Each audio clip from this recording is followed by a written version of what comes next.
எவ்வளோ கஷ்டம் வந்தாலும் சரி தாங்கி பிடிச்சி அதை தனித்துவமாக நிறுத்தி விளையாடுறதுல நம்ம தனுஷ் அடிச்சுக்கிறதுக்கு ஆளே இல்லை அப்படின்னு தான் சொல்லணும். எதனால் நான் அப்படி சொல்கிறேன் அப்படின்னு உங்களுக்கே தெரியும். ராயன் பட பார்த்தவங்களுக்கு எல்லாத்துக்குமே கண்டிப்பாக தெரியும். பார்க்காதவங்களுக்கும் கண்டிப்பாக இதையும் தெரிஞ்சுக்குங்க.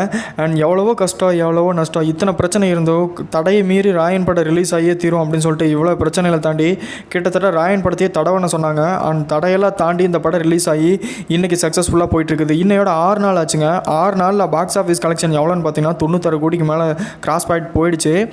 கண்டிப்பாக நாளையோட 7 நாள் முடிவில் கிட்டத்தட்ட 100 கோடிக்கு மேலே கிராஸ் ஆகும் அப்படிங்கிற எந்தவித டவுட்டும் இல்லை அப்படிங்கிற மாதிரி அதிகாரப்பூர்வமாக சன் பிக்சர்ஸ் வெளியிட்டிருக்கிறாங்க. அண்ட் கண்டிப்பாக இதெல்லாம் தாண்டி தனுஷுக்கு ரெட் கார்டு பிரச்சனை வேறு போயிட்டுருக்குது. இதெல்லாம் எப்படி தான் ஃபேஸ் பண்ண போகிறார் அப்படின்னு நினச்சா நம்மளுக்கு ஒரு நிமிஷம் தலை சுற்றுது. அண்ட் கண்டிப்பாக ஃபேன்ஸும் சரி ஸ்டார்ஸும் சரி எல்லாருமே தனுஷ்க்கு ஆதரவாக திரும்பிட்டாங்க. ஒரு வேறு மாதிரி மறுபடியும் ரிவெஞ்ச் ஆவார் அப்படின்னு நம்மளும் நம்புகிறோம். அண்ட் இதை பற்றி உங்களோட கருத்துக்கள் என்ன அப்படிங்கிறத மறக்காமல் கமெண்ட்டில் சொல்லுங்கள். லைக் பண்ணுங்கள், ஷேர் பண்ணுங்கள்.